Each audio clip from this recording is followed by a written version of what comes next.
Hola, hola, what's up? Good afternoon. Good afternoon. Welcome back. Happy holidays. And excuse me, wanted to go over some updates and watch parts of some podcasts that I thought were pretty interesting with regards to Luigi. And if you guys could hit the like button, I'd appreciate that. I wanted to just jump through some um, bits and pieces of information, and then we'll go over the stuff that we have for today. But just like little reminders in the story in case you missed it. So there were wanted posters being put up in New York of different CEOs and execs. Like people were like putting basically like a hit on some of these CEOs.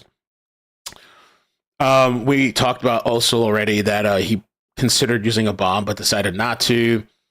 And in case you didn't hear, the gun found on Luigi matches the shell casings found in Manhattan. I still to this day can't figure out why this guy had the gun on him the whole time all these days.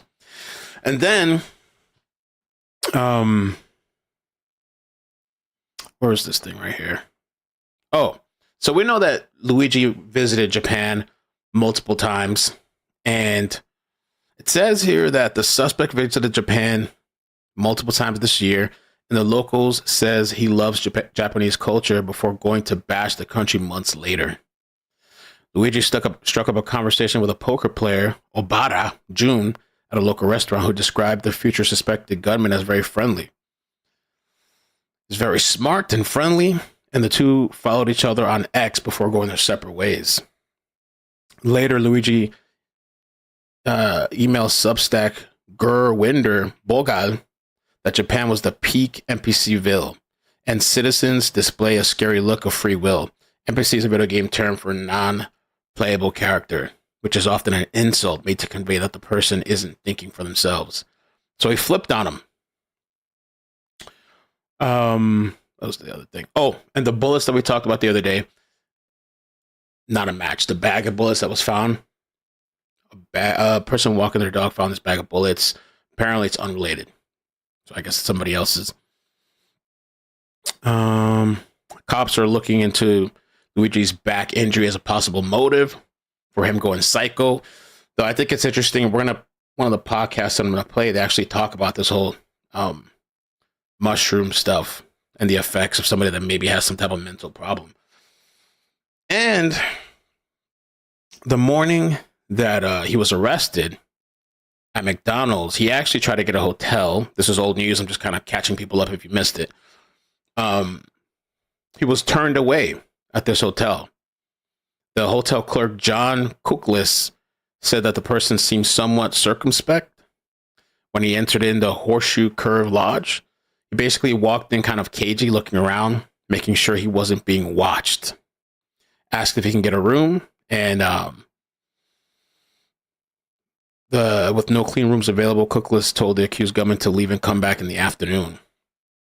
He asked if he could hang out in the hotel lobby. So the room was ready, and the clerk said, okay. Turned around and just left, though.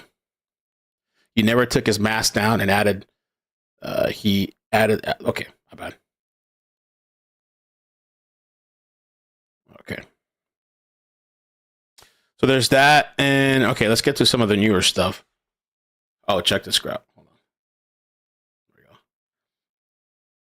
Now, this guy, actually, let me read you a good post. Hold on, JLR posted this.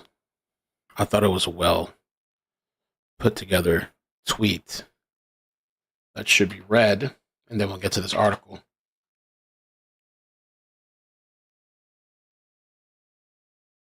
The family of Luigi are worth tens of millions. They own country clubs, real estate, healthcare, and assistant living centers for seniors. TMZ now reporting the family could be worth 100 million.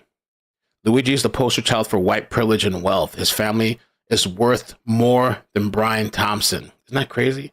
I mean, his family is extremely wealthy, rich, lots of money, and embedded in healthcare, seems like. Let me tweet out the stream.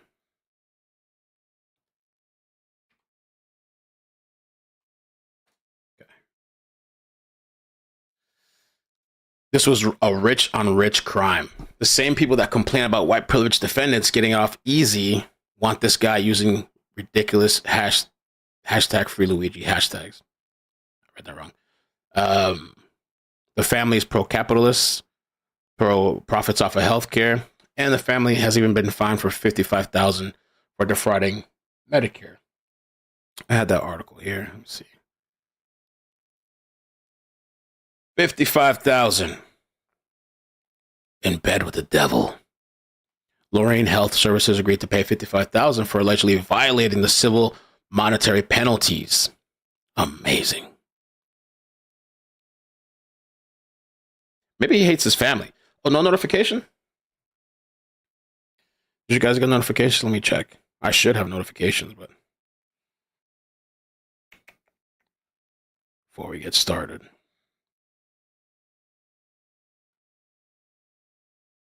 I did get one. So yeah, this guy has a lot of money, and not only that, he was supposed to inherit millions, right, from his grandmother, and they're saying he might not be able to get it.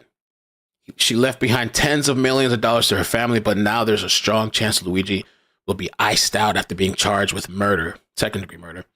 According to documents, Mary Mangione, a philanthropist and grandmother of the alleged murderer, left behind an estate worth $30 million to be distributed amongst 10 children.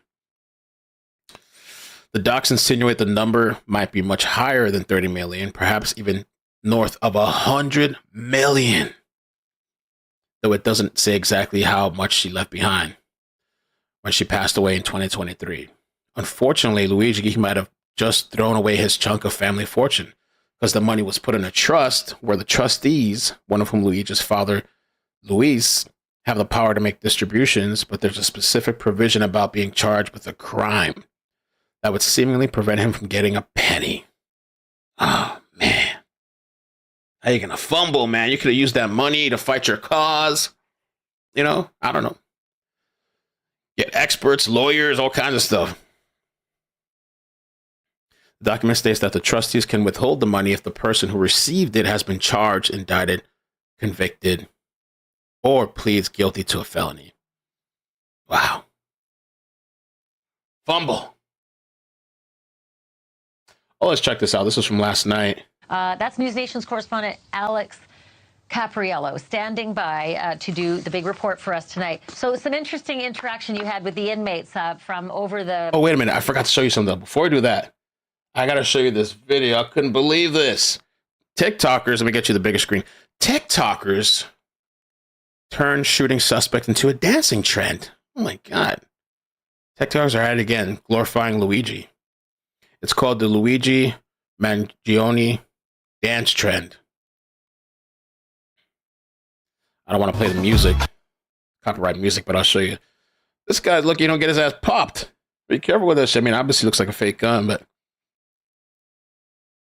damn, bro.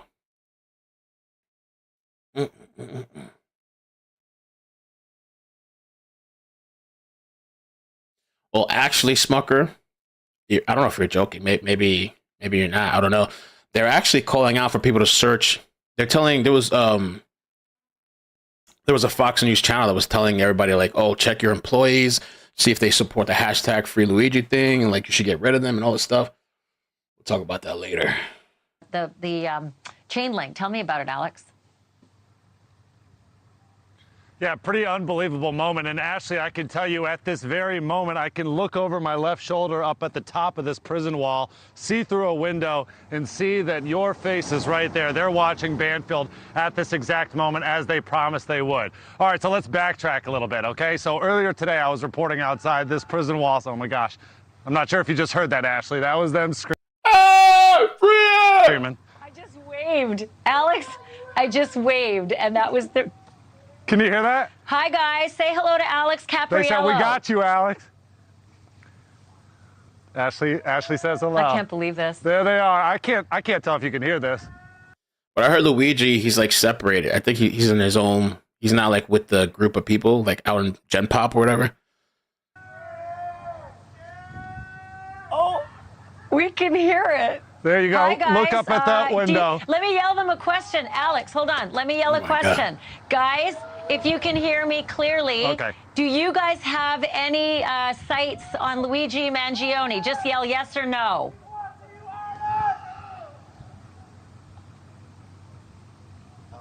I don't know if they're answering. They're flickering. They're saying no. Go They're ahead, saying ask no, another they one. don't They can have hear you. sights. Okay.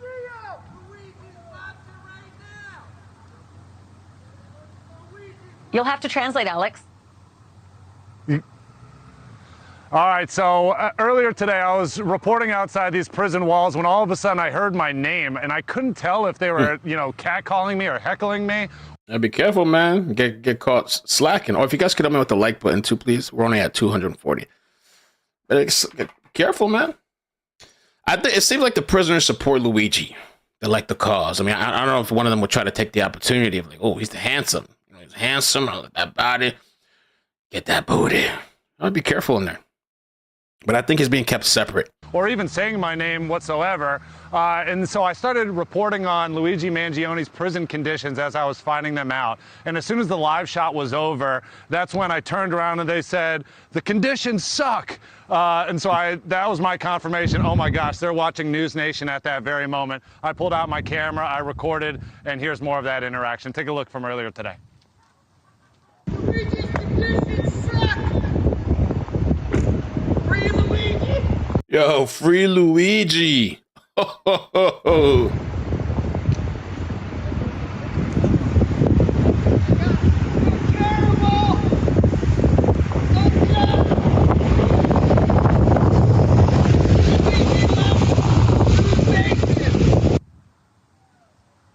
Ashley, they're going nuts in there right now watching this video on playback. This was just from a few hours ago, and here they are, 10 o'clock as promised. They said earlier today, tell Ashley Banfield that Luigi is watching at 10 o'clock. I mean, obviously, that's just a hard roast at this point because they're not near Luigi in any way, as confirmed by the Department of Corrections earlier today. But at the same time, they've picked a trusted news source to watch this very high-profile national case. Of course, they're watching us. It's crazy. Hey, Alex, can I ask you a favor? Can I just ask the guys if they can hear me right now to answer yes or no very loud?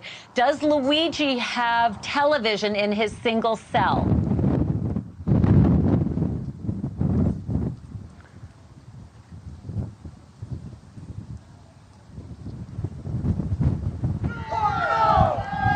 Oh my God, yo, that's wild. No. Unreal. They said no, right? Obviously, we have a little bit of a delay, but they're getting they're getting the questions and they're giving us the answers. So Luigi does not have. Wow, this is quite something. This is the strangest interview I've ever conducted. It's me too, Ashley. According to the Department of Corrections, he's got his own solitary cell. It's not solitary confinement, but he's by himself. It's not dorm style. I'm not sure exactly what those guys got going on in terms of a living situation. It sounds like they're all clustered together. But as far as Luigi's accommodations, he's by himself. He's got a bed. He's got a chair. He's got a toilet, a sink. Again, he's not with the rest of these guys, but he's not in solitary confinement. Okay, so I'm going to read out the menu, and then I'm going to ask the guys if it was any good, the dinner tonight. The breakfast was fruit, grits, bread, eggs, and coffee. He had the choice. The lunch was porcupine meatballs. The hell's porcupine meatballs? Potatoes, bread, and fruit. And tonight's dinner, mac and cheese, pasta bean casserole, and stewed tomatoes with broccoli. So, guys, was dinner good, yes or no?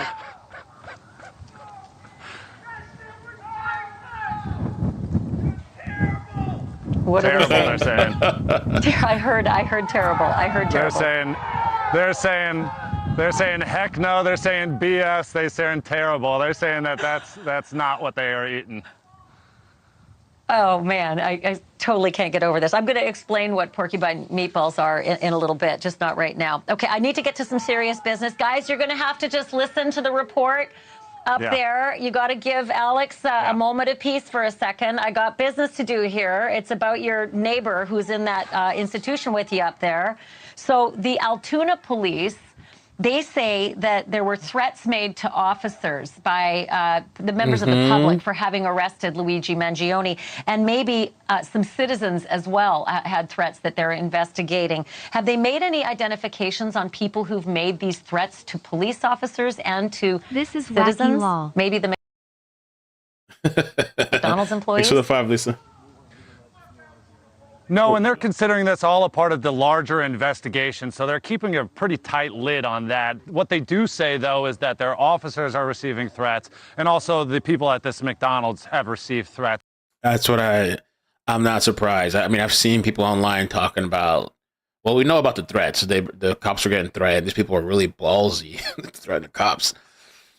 But also at McDonald's place, and we talked about yesterday, too, that like the employee that called the police, they might not even get the reward. There's a lot of these different stipulations and it has to get approved. And then there's like, if the person needs to be convicted and charged or whatever.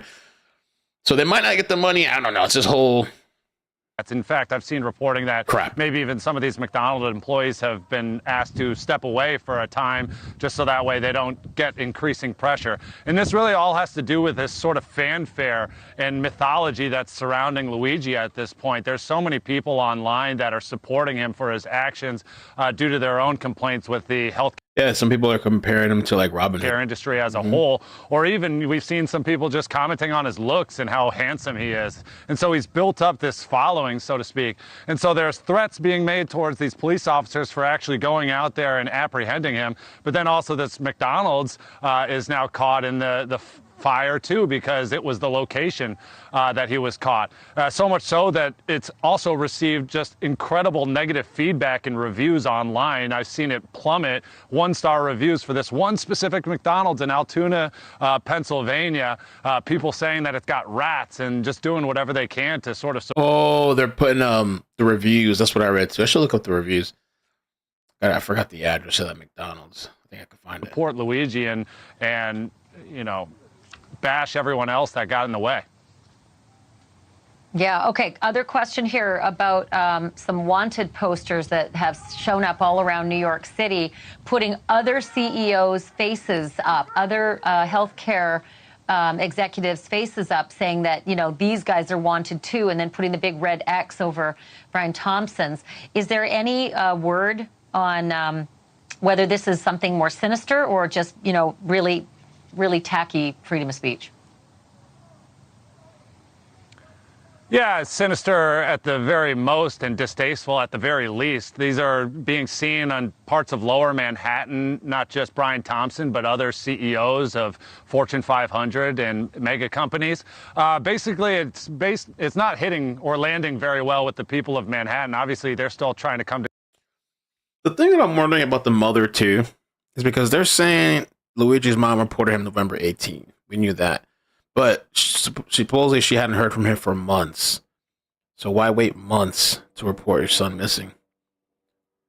Good way to become famous, lol. I am not supporting it, by the way. Thanks for the 5. Yeah, this guy's going to have a lot of support. I mean, I wonder how like I said, the jury's going to pan out for him, how much time he's actually going to serve, what they're going to bring up in his defense. So she reported him missing November 18, but she hadn't heard from him since July. Bro, if my mama didn't hear from me like for 2 days, she'd probably report me missing, or 2-3 days or something, you know? Months later, I guess they figured he went on some self-exploration journey. I don't know. To grips with what just happened 1 week ago right in their city in broad daylight. And so basically what we've seen is many people are pulling these down, shredding them, and getting rid of them. So rightfully so, this seems to be a threat towards others, but no authenticity to them. It does not seem as if this is a real hit list, so to speak.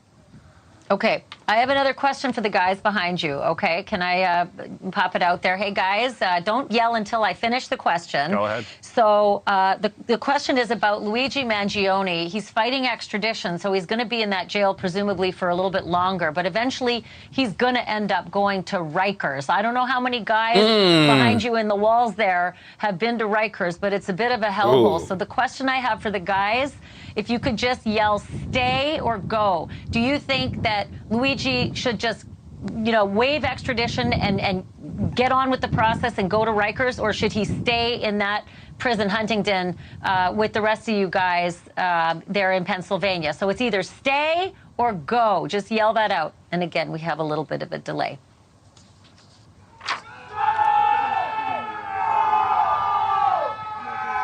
They're saying go? Those? Alex, I'm sure you heard that I one, could Ashley. hear them saying go. Was it go? Were they saying go? They're saying go. They're saying go. They say get on with it. Go to Rikers Island. Wow. Oh, they're going to really take care of you in Rikers. I wonder if they mean go because they say that the place they're in right now is a hellhole, maybe worse. But I don't know. I mean, Rikers is pretty bad. We got the comparison coming up, one of the inmates. I'm not sure if you heard them say it just now when I was talking about the threats of rats in McDonald's. Somebody just said they got rats in here too. So it seems they're not very happy with the food here or the accommodations. Maybe we need to send an email to the Department of Corrections about that for tomorrow morning. Any last comments you can hear from the guys there? And maybe just swing the camera up and see if you can see the shot that you showed me before. Can you swing the camera up where there, we can Greg? see They want to try to see... Yeah, the view that you're seeing, so we can see where the guys are yelling out the windows. So Can we go zoom ahead, in? see those flashing lights? Yeah, zoom in if you can. Is that Greg, your cameraman? Zoom in Just a little zoom bit, in Greg, as if much you as you can. can. And wow, I'm pretty sure we're not going to be able to see any faces in those windows, but rest assured, gentlemen, we can absolutely hear you. But and isn't you that interesting? there you go. your interview. Hey! Are you guys doing the strobe light for us? Was that the strobing was for us? That's what I'm saying, so. Ashley. Isn't it interesting to see what accommodations that they have? They got their own light switches. They're obviously watching TV. They're all doing They got cable TV, fresh meals 3 times a day, plus snacks. Just any sort of 10 o'clock curfew, Yep, they're Oh my doing this gosh, for you. look at They're this, watching Alex. News Nation at this very moment.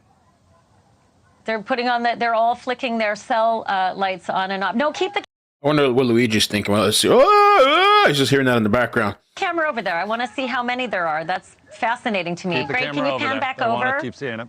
Yeah, I'm counting. pan back Yep, over. I want to just see how many of them 4, are 5, 6. doing their strobe lights for us. All right. Well, I do want to say thank you, guys. I really appreciate all of you giving us Look at that light show. your attention and also answering our questions as hard you as it filming was. this too? You certainly were. Merry Christmas! You certainly were heard tonight. We're getting this again. If you're just tuning into News Nation right now, this is the prison Unbelievable. inmates at the SCI Huntington. Unbelievable. Watching our show and responding by turning their lights on and off to show us that they are, in fact, watching and responding. And the most interesting thing I think I heard them say, other than the food wasn't great, was that they think that Luigi Mangione should waive the extradition and move on and get out of that holding institution and head on to Rikers. Alex, this is one for the record books. Thank you for facilitating. That was interesting. So that came out last night. I didn't watch it until today. That I was waiting. Crazy, crazy, crazy, crazy, crazy. Now the kids are all doing the TikTok dance. TikTokers. Oh, let's check this out before we get into the longer format podcast, because I wanted to watch Megyn Kelly a little bit. Where'd I put her? I want to watch a little bit of this. This lady next to Megyn Kelly, that's Candace. I forgot her full name. Candace something. She's like big time. She's done a couple. Candace DeLong. I think she was like former FBI or something. She used to do some show that I really like. I don't know, Fatal Attraction or something. But they start talking about the psilocybin and mushrooms. I want to hear a little bit about that. Piers Morgan last night was really interesting too. I might play some of it. I listened to pretty much the whole thing. But let's start with this one here. This is a previous former employee that exposes UnitedHealthcare. I worked for Brian Thompson in the Medicare department at UnitedHealthcare for almost 10 years, and I've compiled a list of just the top 5 wildest things that I experienced while working there, things they do not want y'all to know about. Let's start off strong with number 1. They terminated a guy on my team. The next morning, he snapped and unalived two news anchors on air. I want to find that story too. I listened to this is as far as I got to this thing. I want to find that shit. An employee of hers, like they used to work with her, killed 2 news anchors. and then was new. The next morning, he snapped and unalived two news anchors on air and then was neutralized about 3 minutes from our call center because he was coming to finish us off. And UnitedHealthcare did not increase security, police presence, offer us any resources. All they did was pull us into a meeting to threaten us that if we spoke to the media that we would have be terminated and possibly face legal ramifications, kind of like they did with the CEO. They went right on with their meeting. No empathy, no compassion, no nothing. The next thing, they do not take women's safety seriously at all. I was actually harassed by my trainer, right? I reported it and I began getting retaliated against like there was no tomorrow. And you know what they did? They didn't suspend him. They didn't terminate him, even though that's how he lost his last job as a corrections officer for doing the same thing. No, they blocked him from emailing me and said that he would stay on his side of the floor, which by the way did not happen. And then he was given a raise and a promotion. Yes, baby, they are not equal at all. And God forbid, they take the person's side and they take the man's side. That is it. Okay, nothing less, nothing more. The next thing, there was a guy who had been drinking all day. He was a member. He'd been drinking all day and was requesting female people. He kept getting me, then he kept requesting me when he called back, and he was describing in great detail how he was going to rape me, how he knew where I was working, went on into so many other things, and I'm a survivor, and it was visibly upsetting me. My boss made me stay on the call to get as much information as possible so they could terminate his benefits and report it to the authorities. Did any of that happen? Absolutely not. And when I finally disconnected the call, which I got in trouble for, by the way, they let me have three or 4 minutes to go get some water to calm down because apparently water fixes the entire situation. The next thing, the rug dealing was out of control. My boss, my manager, the amount of people. I walked in on one person in the bathroom. There was one girl that was so out of her mind. She's tried to steal, not tried, she did steal someone's truck and then tried to mow down people standing out back smoking, which by the way, we went out back to smoke because they were so kind for this. So we used to have to go completely across the highway, and our call center is next to this trap hotel, right? The ambulance and police were there all the time.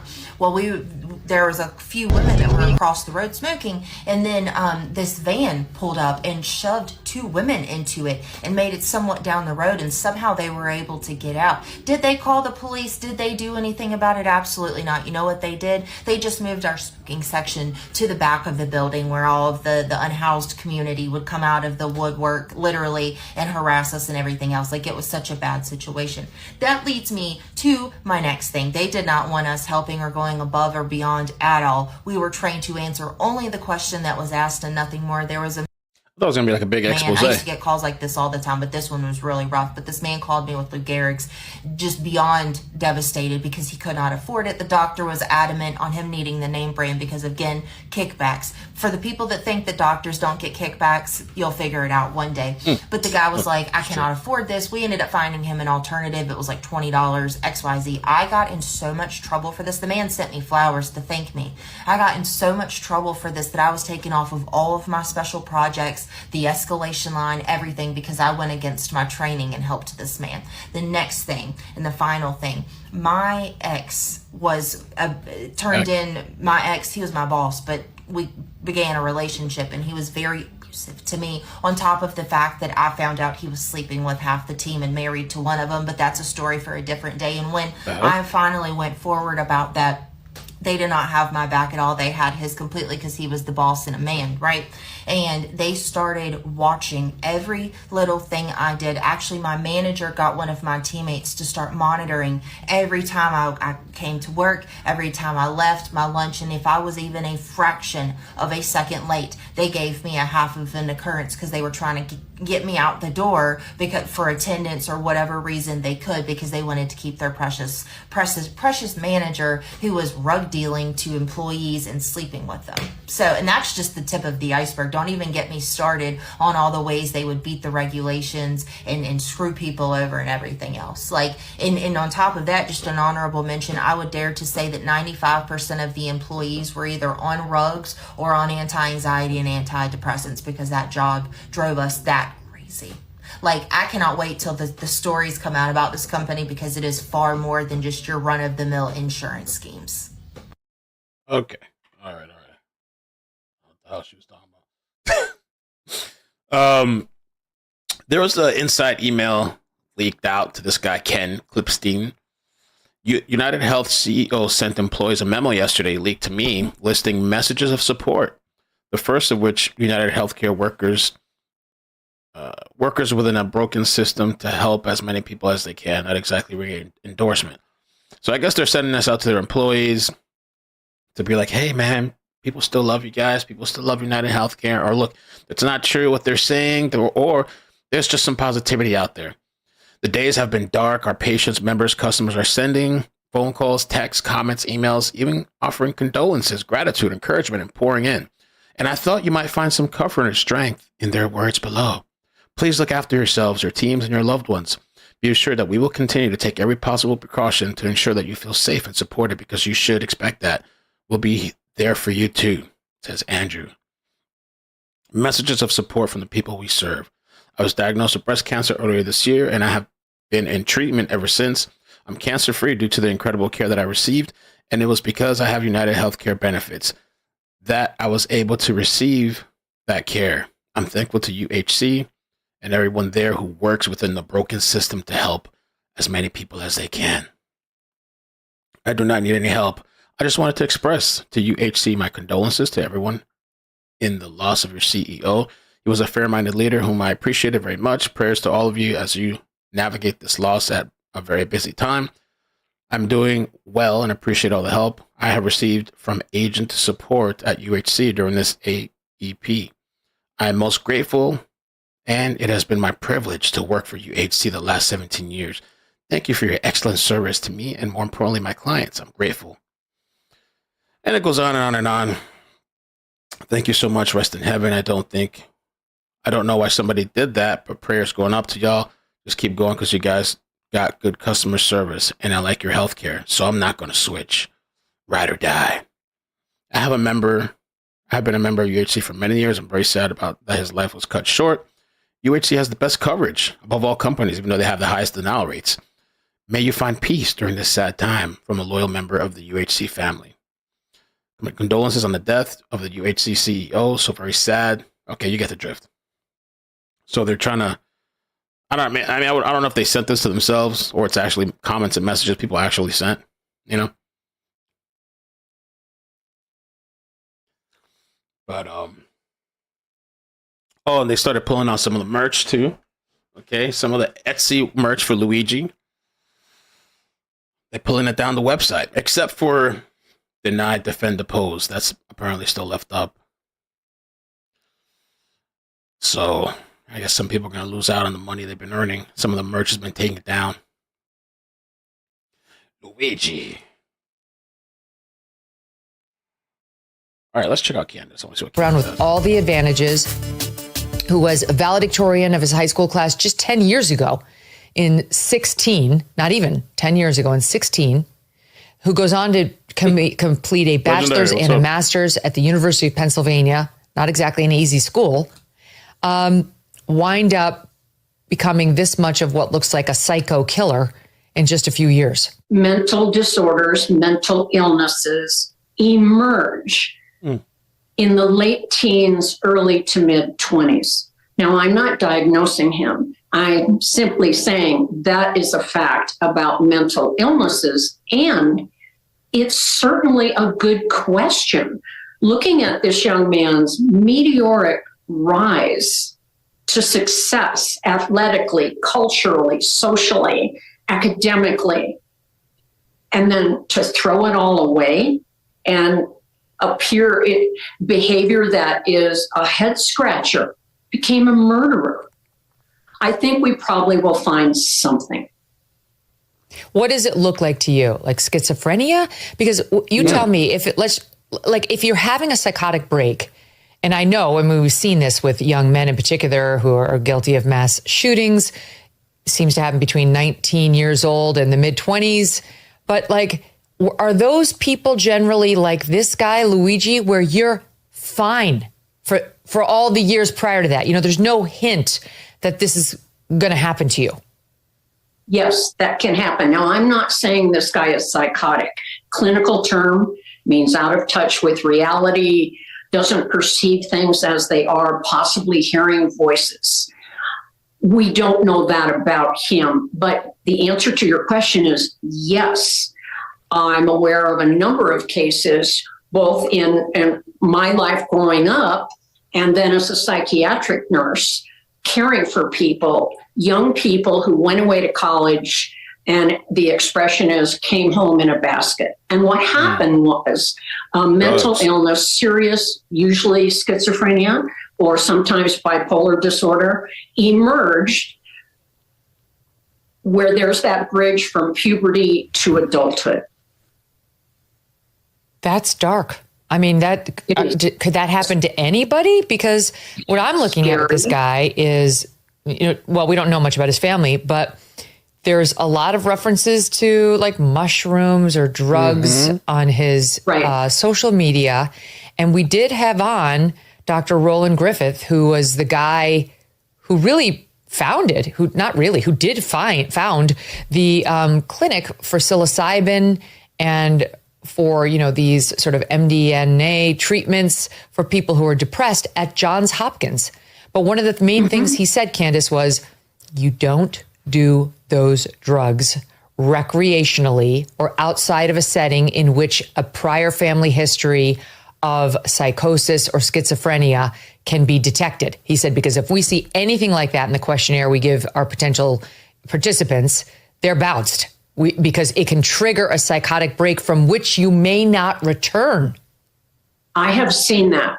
As a psychiatric nurse, I saw it. And that's what we were talking about the other time too, that like some people, you could have some type of latent mental health problem lurking that hasn't surfaced, and then you go trip, take some shrooms or whatever, and now it surfaces.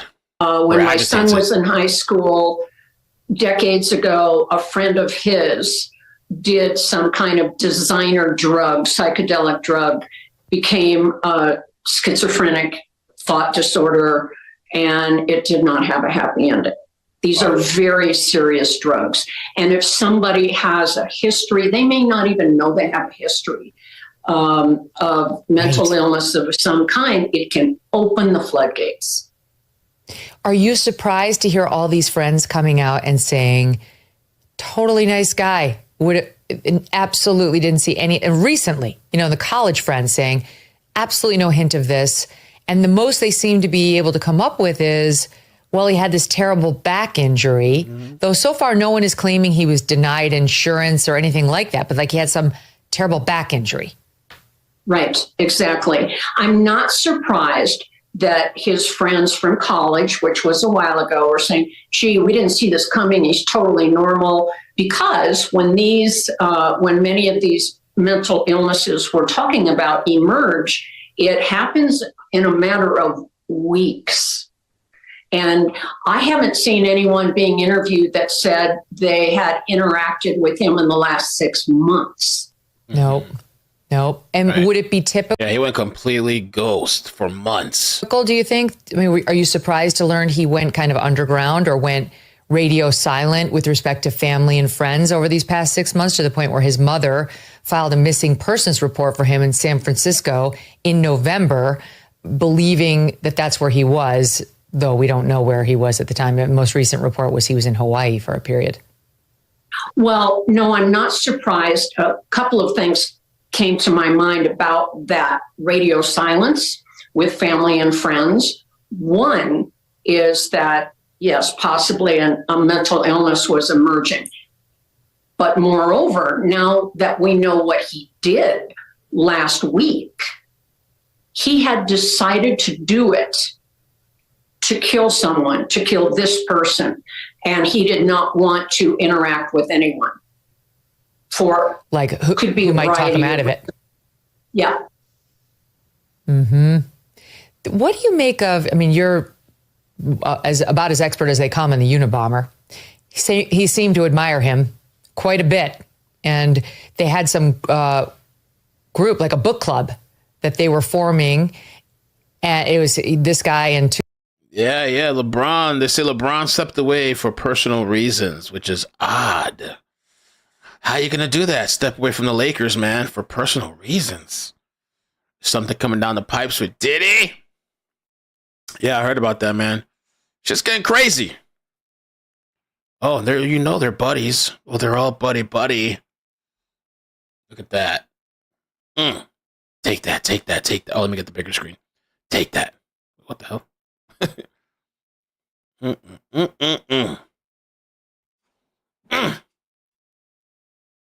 No. Oh, and by the way, 3 lawsuits came out today.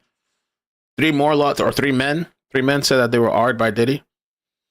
3 men said that they were R'd by Diddy, and then some other guy did an interview. He was like, you couldn't see his face. It was like dark, and it was just like a silhouette. But he did an interview with CNN describing what happened.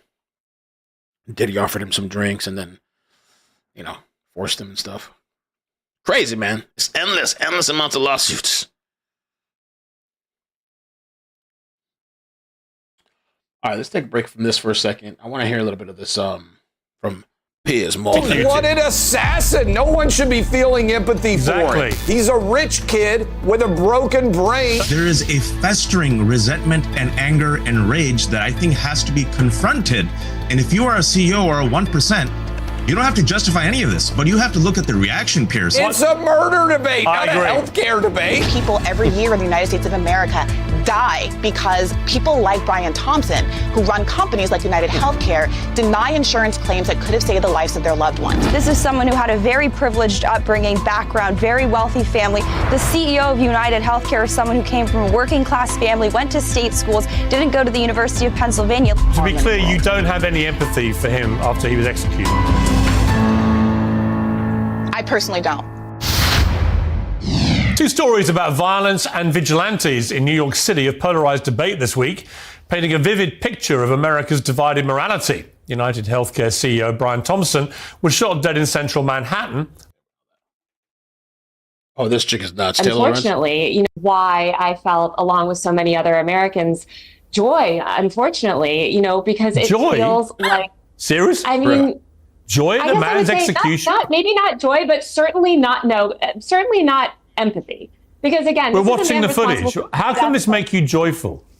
This guy's a husband, he's a father, and he's being gunned down in the middle of Manhattan. Why does that make you joyful? Thousands of Americans that being murdered. So are the tens of thousands of Americans, innocent Americans, who died because greedy health insurance executives like this one push policies of denying care to the most vulnerable people. Well, there was a massive global backlash. Yeah, so this was, I'm going to skip around a little bit, go a little forward, but I like some of the debate that was happening. Oh, the Daniel Penny stuff is so interesting, too. He did an interview. I don't know if you guys I know some people have been following that area about it, but. And I still don't. The guilt I would have felt if someone did get hurt, if he did do what he was threatening to do, would never be able to live with myself. And I'll take 1 million court appearances and people calling me names and people hating me just to keep one of those people from getting hurt. Well, Neely was a tragic figure, that there's no doubt, a homeless drug addict and convict from a broken home. The system failed him. His family structures failed him. That wasn't why he died. He died because he was very aggressively threatening passengers on the subway, yelling he was ready to die or go to jail, and was prepared to potentially kill people to afford that eventuality. Daniel Penny placed him in a chokehold to restrain him. Other passengers who were on that train testified that they were terrified by Neely. They were grateful that Penny intervened. We used to call that kind of behavior brave, a good Samaritan. But Penny has been condemned by critics.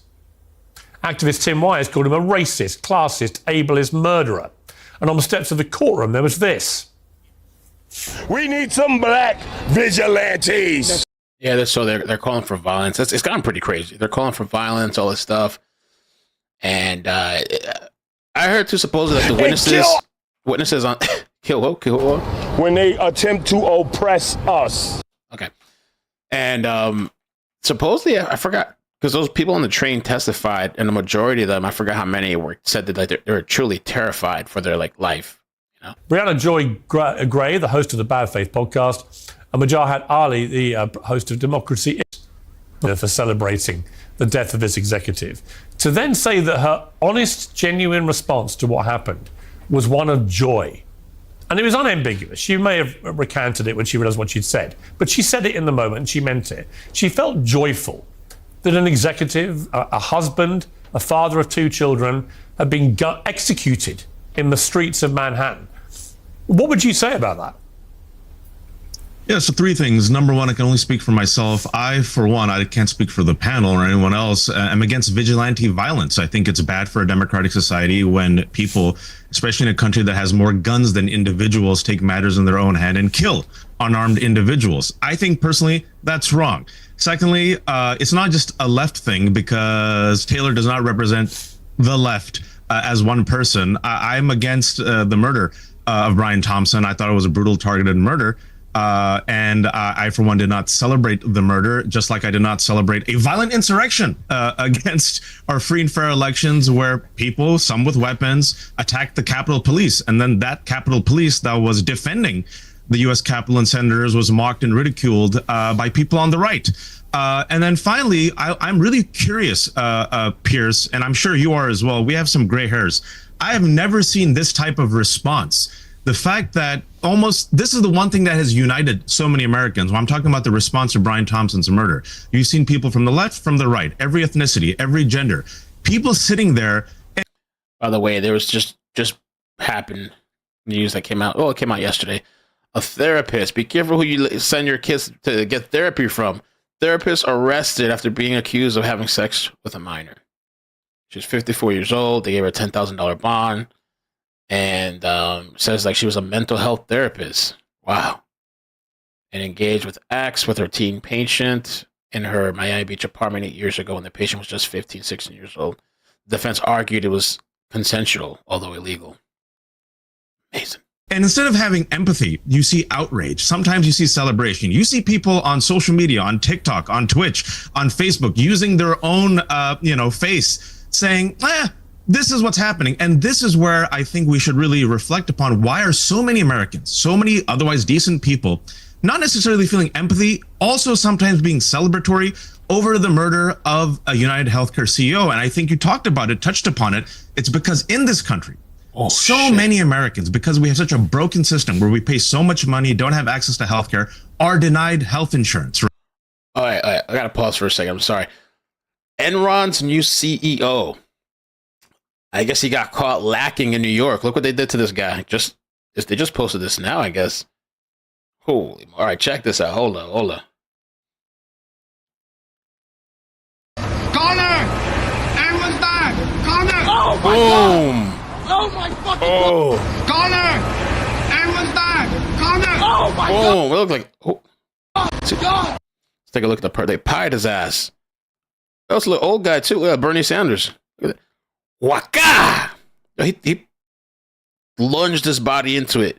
He didn't even see it coming. What kind of bodyguards does he have, man? Bodyguard standing behind him. He's going to take the shot first. Boom! New York's not playing, man. They're coming out for these people. I know, right? Enron's still around?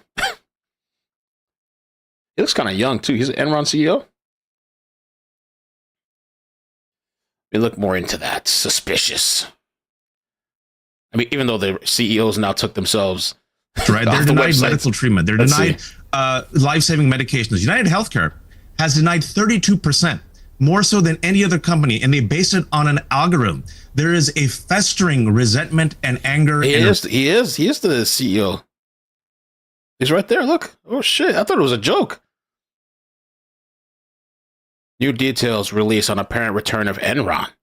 It's almost been 2 decades since its demise. What the? What in the bizarre world's going on?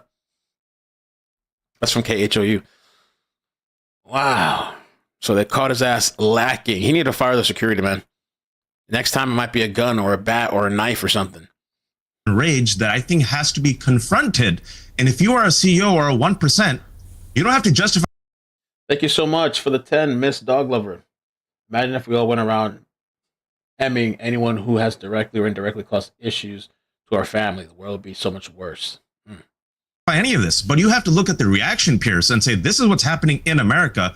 Why are so many people united? I mean, there was literally on Twitter yesterday when they arrested Luigi, right? There was hashtag free him and pardon. That is something that has to be confronted, and why you see a simmering rage against the 1%, the elitists, and the billionaires. Okay, Clay Travis, I mean, let me confront that first off, which is it shouldn't need to be confronted. It's disgusting. If you celebrate the death of an executive from a company whose policies you don't agree with, you're disgusting. You're inhumane. If you lack any empathy and are proud of that, or you feel joyful, you are inhumane. It is wrong. I don't care who it is, what political divide they come from, what the policies are. You don't execute people in the street, and you don't get celebrated when you do that. I agree. But secondly, Clay, I would say this. This extraordinary phenomenon of so many liberal women brazenly talking about the hot assassin, as if somehow the fact that he was good looking in some way is the most important aspect of this. The idea that he's a hot assassin is bonkers to me, Piers. That this would take off as it has is utterly ridiculous. But look, I mean, this was a cold-blooded murder that we were all able to watch take place on the video monitors in Midtown Manhattan. And the thing I would point out is two things that usually happen. One, I do think there's a deeper story here. This is a incredibly privileged, it appears to be alleged, but seems like he is the killer based on all the evidence. He went to a $40,000 a year high school. He has double degrees from an Ivy League institution. He has all the advantages and privileges that a rich kid in America would have. And he killed an executive who was the son of lower middle class, it appears, parents, who worked his way up based on his own individual merit and accolades. And so you have this incredible, if you want to talk about white privilege, this assassin is maybe the definition of white privilege. And he also used a gun. And usually anytime we have a shooting like this, almost immediately we hear that we need to have gun control. It appears this may have been a gun that he created using some sort of 3D creation, that is some sort of advanced technology. And we don't hear anything about gun control, and we don't hear anything about white privilege. So in addition to the fact that a lot of crazy, broken-brained left-wing women like Taylor Lorenz can't find any man, so they decide to get all turned on by assassins. It's I think evidence of how the left wing's brain is broken, and they will use any situation to try to justify that which is unjustifiable. Yeah, Brianna, let me bring you in. Welcome to Uncensored. I believe it's your debut, so great to have you. Just on the before we get to the shooting and the way it's been celebrated and so on, this whole issue of the hot assassin. You know, I made the point on X earlier. Had this shooter executed a female CEO of a company, of a healthcare company, I don't think any women on the left would have gone public and talked about what a hot assassin he was. Do you?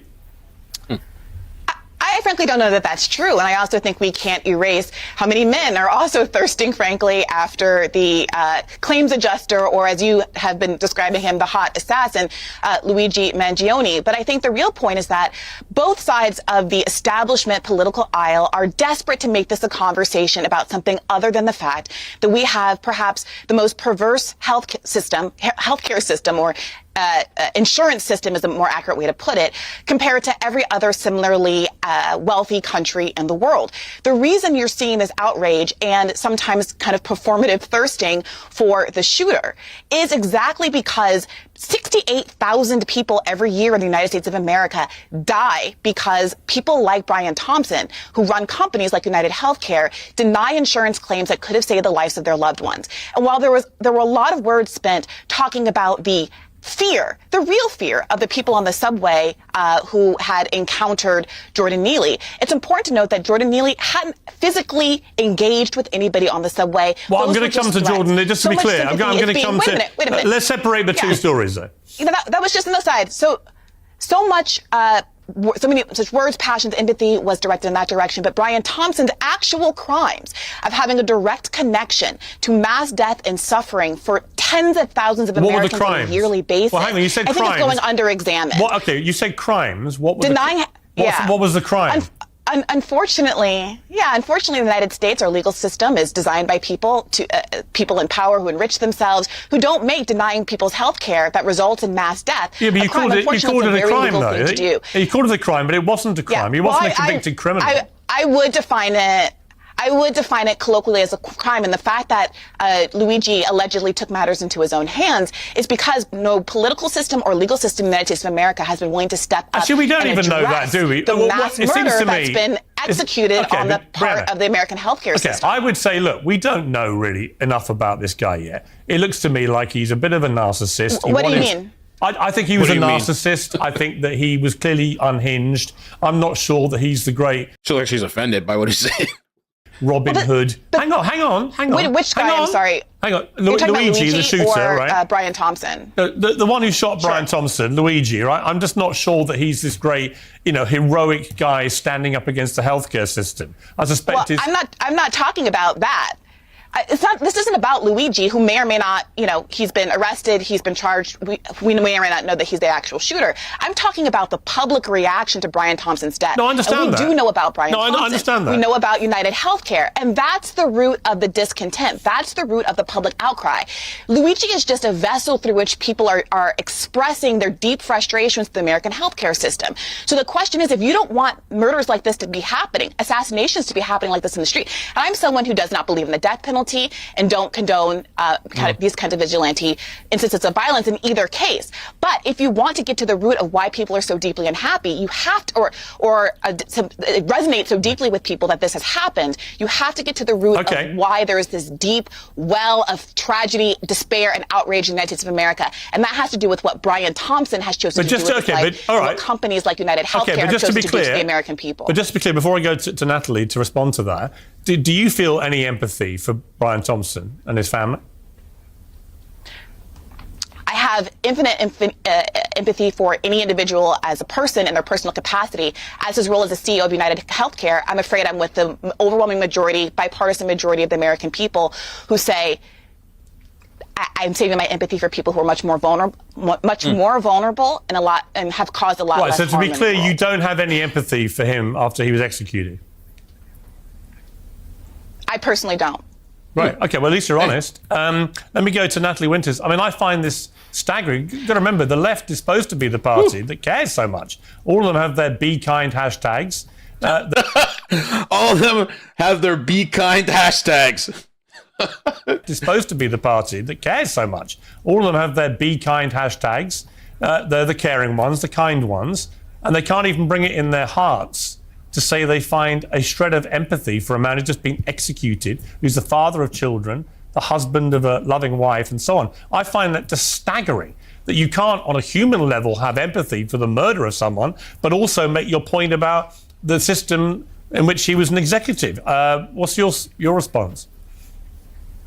I mean, it's absolutely shocking. And look, what it gets to the core of is the continued dehumanization of people, because in the sort of culturally Marxist paradigm of oppressor versus oppressed, you're allowed to do whatever you want to someone who has allegedly, or in this case, I'm not a supporter of the United States healthcare system or apparatus. Believe me, there's so many problems that need to be fixed and adjusted there. But condoning, which is in effect what these two panelists are doing, the assassination of him by a roundabout way by saying, well, the healthcare system is, you just told me that you had absolutely no empathy and that you think what people are doing by gunning down healthcare executives because of bad decisions. And by the way, I do not condone vigilante violence in either instance. So don't misrepresent my view. If you can make your case without telling a lie, miss, then you should do it. I have empathy for the 68 million Americans and their families who are killed every single year by the policy of the UnitedHealthcare system with its insurance. Okay, look, listen, Brianna, Can I just I'll let you speak, Brianna. If you think Luigi... Let Natalie have her say, and then I'll let people respond. By the way, if you think Luigi Mangione is someone who you maybe have empathy or sympathy for, this is someone who had a very privileged upbringing, background, very wealthy family. The CEO of UnitedHealthcare is someone who came from a working class family, went to state schools, didn't go to the University of Pennsylvania. Like I said, I'm not defending the healthcare system writ large, but to say that you don't have empathy because you view him as an oppressor of the American people is a perversion, not just of the system of law and justice in this country, but that's extreme. You just said you don't have empathy for a man who was murdered in cold blood on the streets of New York. So what do you have for him? You are Sympathy? obsessed with this oppressed language. It seems to be a bit of a kink. You are so much so that you just said you don't have empathy for a murder victim.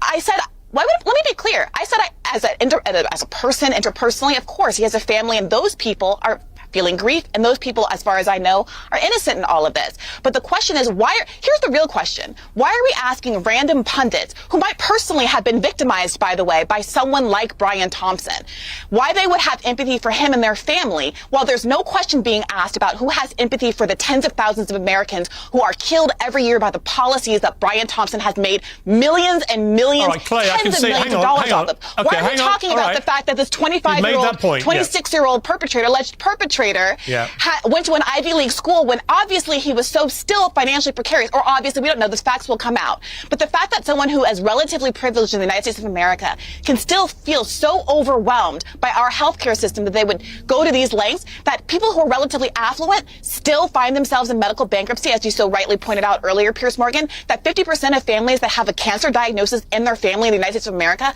go bankrupt. That is where the moral outrage should lie. But listen, when you go don't get me wrong. Listen, I think who have wealthy, affluent homes. The focus seems to be on the family of the millionaire and not on the families of the people who have been terrorized by the healthcare system. You made your point. Listen, I'm in London at the moment. In the UK, we have the National Health Service. It's free healthcare for all.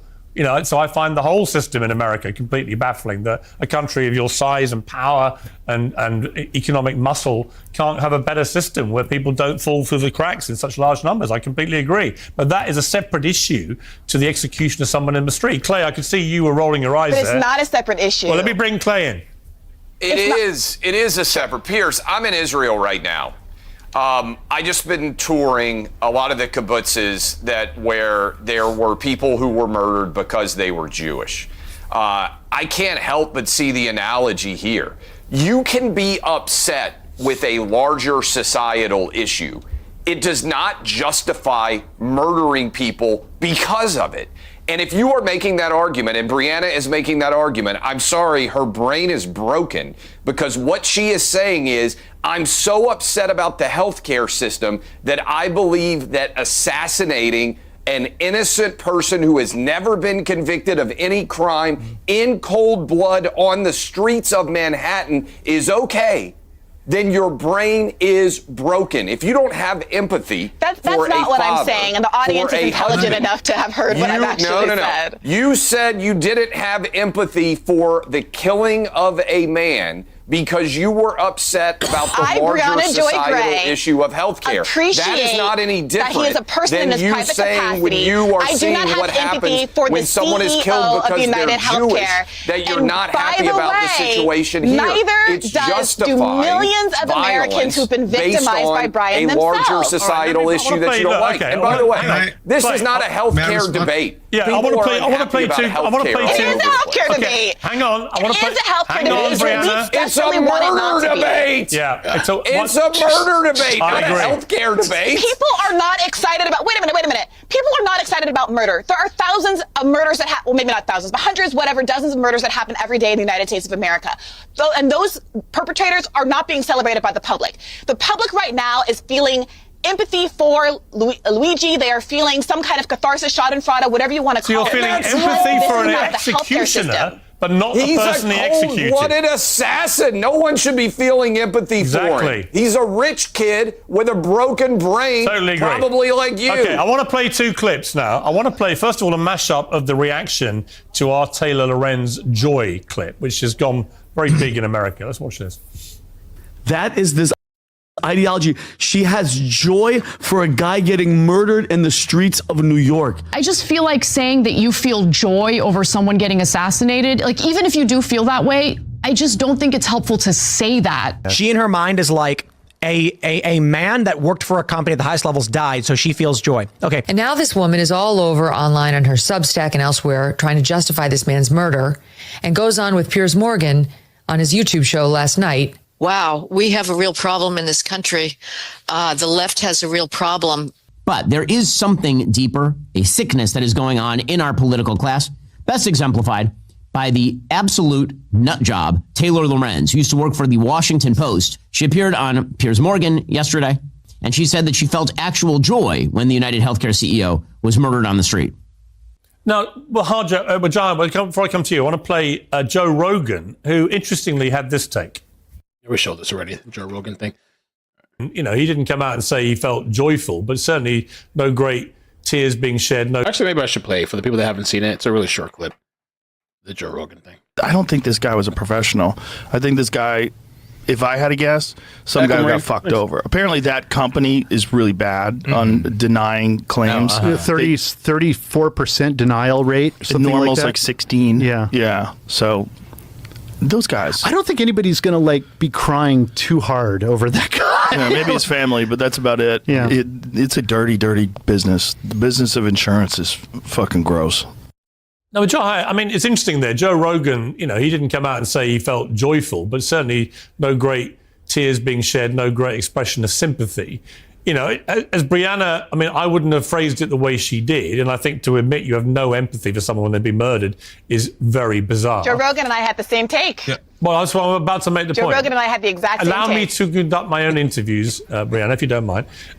Which I mean, there's not a massive amount of difference in response there. So is there a point here that the issue of healthcare in America is angering so many Americans because of these denial rates and so on, that this was almost an inevitable conclusion to this, that somebody at some stage was going to turn violent? Yeah, let me respond to Clay, your question, and also the clips. First and foremost, I for one have said that I'm against vigilante violence. I have the capacity to feel empathy for unarmed individuals who get killed. What I find fascinating about the framing is, where is the pearl clutching? Where is the outrage? It seems very selective, right? So if you're in Israel, Clay, I'm glad you're there. Talk to everyone. Go visit the West Bank and talk to Palestinians if you truly want to have empathy.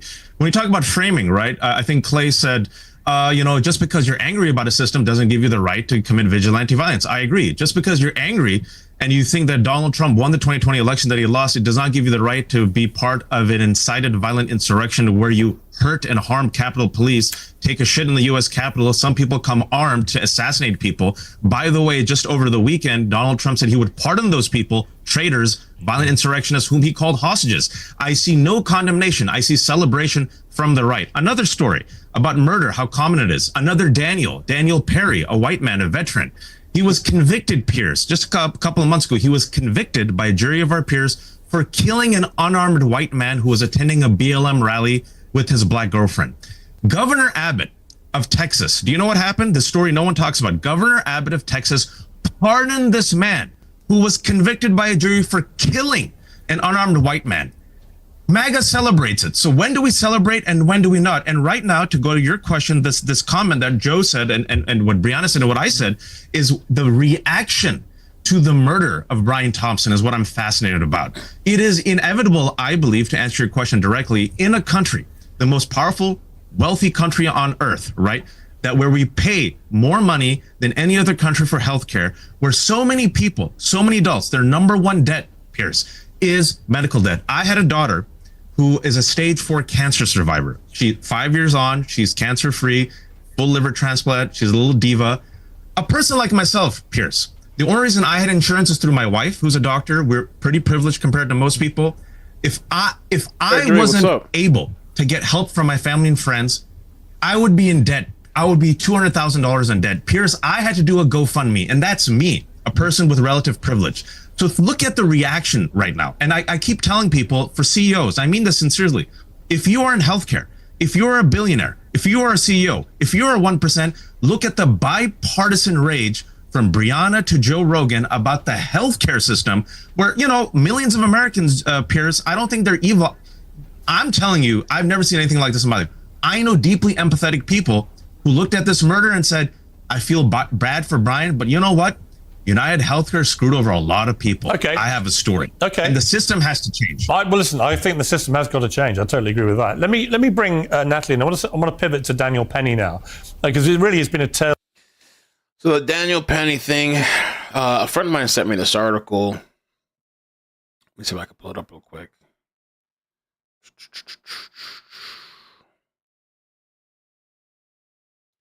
This one here.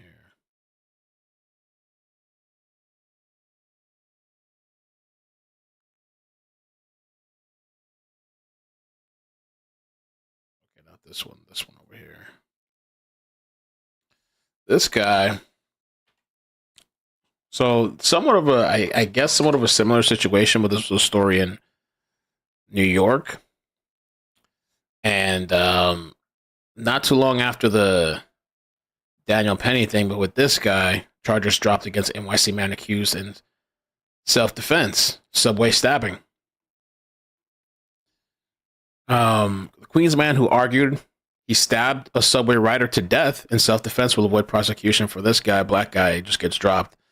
A grand jury declined to indict Jordan Williams on manslaughter and weapons charge stemming from June 13 killing on a Brooklyn J train.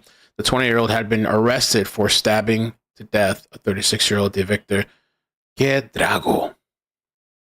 So they said they conducted an impartial and thorough investigation of the tragic case.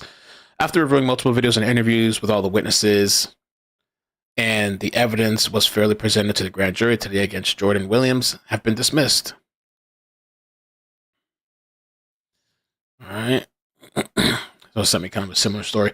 I won't get too much into the, I guess not too much into the Jordan thing right now. Or, am I saying Jordan? Daniel? Tale of two vigilante stories. Very different stories, in my estimation. Play some of this, though, because they made some interesting conversation about it. You know, I am very pleased that Daniel Penny was acquitted. Well, but the guy that stabbed the other guy to death in this situation, what I forgot to mention is almost similar in that the guy supposedly came into the train. Let me see where it's at. Not the person. The violent incident broke out just after 8 p.m. and police responded to a 911 call of a man stabbed. They said that the person, Quadrago, came on to a harassing multiple passengers and acting belligerent and erratic towards others. He may have been under the influence of drugs or alcohol. So it's almost like a similar type of situation. Somebody boards the train and starts wilding out, going crazy and shit, like saying things to people, belligerent, maybe under the influence.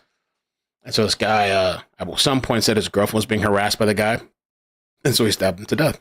Penny was committed of any crime because I believe he was a hero. I believe that he was a Marine veteran on the subway who recognized a dangerous situation. He knew nothing about Jordan Neely's background at all. He didn't know that he was a homeless man or he had mental health issues. He didn't know that he had a criminal record as long as his arm, 40 plus offences, including several involving violence, including against old people. He didn't know anything. All he knew was this guy was ranting and raving, talking about killing people, prepared to die, prepared to go to prison for the rest of his life. And in that moment, the military instinct kicked in. It seems to me, I've got a lot of military in my family. It kicked in instinctively. He knew how to restrain him, and he did restrain him. And tragically, Jordan Neely ends up dying. He was high on drugs at the time, but he ends up dying. And I can absolutely have empathy for the death of Jordan Neely. It shouldn't have happened. It was a tragedy, but it was an accident. And Daniel Penny did not want to kill him, obviously. He wanted to stop him potentially killing the passengers, women and children. I was struck by the fact that of the 11 eyewitnesses who gave evidence. Nearly 2.6 million Stanley Cups and travel mugs have been recalled due to burn hazard after 91 reports and 38 injuries worldwide. Oh no, not Stanley. Oh no. Oh shit. 9 of them said it was the most terrifying experience they'd ever had on the subway.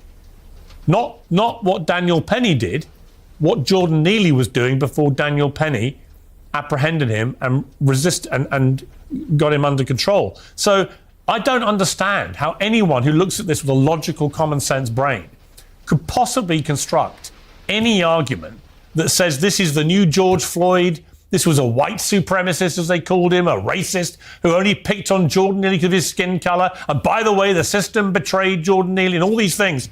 Really? I just see a deranged, violent guy with a long criminal record threatening to kill people, and somebody, thank God, stepped in to stop him from potentially carrying out his threat.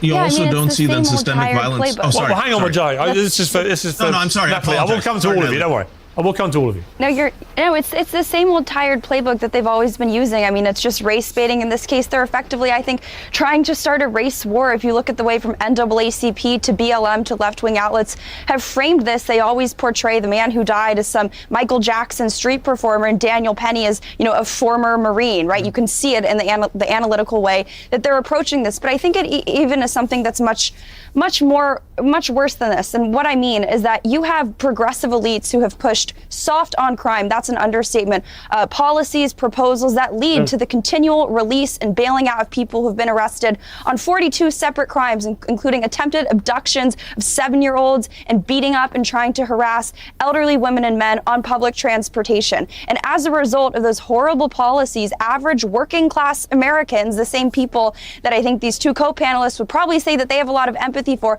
are forced to suffer the brunt and the negative ramifications of policies that lead to criminals who need to be in jail or insane asylums, plaguing public transportation, especially in New York. Yeah, I agree. Well, let me go to Brianna. Brianna, I've seen people coming out saying the most ridiculous things about this case. There is zero evidence that there was any racial motivation whatsoever for Daniel Penny's actions. There's zero evidence of him ever being any kind of white supremacist. And the interview he gave last night, he's a publicity shy guy. He doesn't want to get involved in anything like that, who's had his life nearly destroyed by what happened, but says he would do it all over again in the same circumstances. We used to salute people like this. We used to literally give them awards for public service. Why is he being vilified? So I'm not interested in doing identity politics. That's not my game. I wasn't interested in talking about the race in the other vigilante case, and I'm not especially interested in talking about race in this one. I think, as is often the case when race is evoked in the United States of America, the underlying issue is really class, and this very much is a class issue.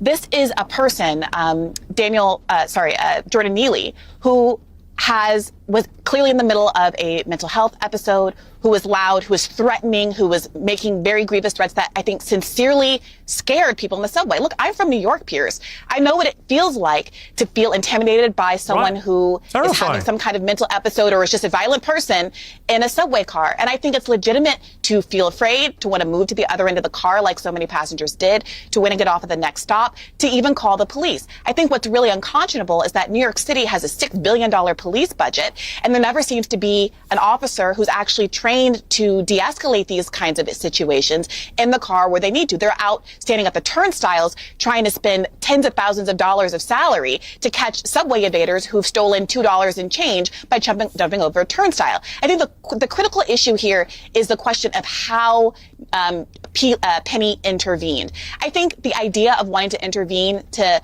de-escalate and prevent harm from coming to your fellow passengers is heroic. But the question is whether or not he used proportional force and whether he should be responsible if the way that he intervened with physical force before, to be clear, Jordan Neely did anything physical that resulted in the death of Jordan Neely. We don't want to incentivize vigilante shooters like Luigi, whether we should incentivize as a public Marines who are trained in the art of killing to go around taking matters into their own hands in a way that leads to the death of our fellow citizens. So just to be clear, before I go to Clay to respond to that, you would have preferred to wait for potentially Jordan Neely to commit an act of violence before Daniel Penny intervened? I don't think that you yourself use violence against someone first. I think that's a golden rule that we learn in elementary school, that you don't put your hands on other people. So you would have preferred him to wait to see if he attacked a woman or a child or whatever, and then it would be okay not to at all. intervene. Not at all, Pierce. I'm glad you asked for clarification. I think that Daniel Penny could have put his body between Jordan Neely and the other passengers, could have put his hands up, tried to de-escalate, and myriad ways that I think we could imagine someone who had proper training, like a police officer or a mental health professional, would have done. But I'm asking you, Pierce, is it impossible for you to imagine a kind of de-escalation that didn't result in the strangled Well, I wasn't there, but I mean, of a mentally ill person? Listen, I'll come to Clay now. I mean, Clay, I wasn't there, you weren't there, none of us were there. And we do know it was all over in 6 minutes. He did it waiting for the police to arrive. He apparently applied a military technique where he applied pressure, then he took pressure off, then he applied pressure again, and that's a technique they use for restraining people, which is what the military are taught and trained to do. And clearly something went wrong. We don't know if it was affected by the fact that Jordan Neely was high on drugs and whether that affected things. We just don't know, right? What we do know is he died. And that is a tragedy, and I feel absolute empathy for him and for everyone involved in that. And I feel it for Daniel Penny. But I don't see what Daniel Penny did wrong. He was trying to protect people. Well, neither does the jury. Right. Neither does the jury, Piers. And I think that's the big takeaway here. This was a racial... All right. Apparently, too, that guy had like a really long criminal history. And he even, I think, tried to kidnap a 7-year-old and beat up some older person or punch some older lady or something. And, the guy had issues, a lot of problems, and, he didn't get the help that he needed. And all of a sudden, it seems like his family pops up now. I don't know where they were at all this other times. But Dad's there now to collect the check, I guess. So, crazy.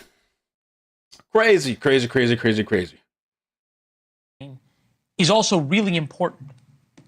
But since we live in a messed up world where everything is political and just about the other side, I mean, everything, if the left talks about it or says it sparked a conversation, then the right must hate it. Cue Fox News' meltdown. What?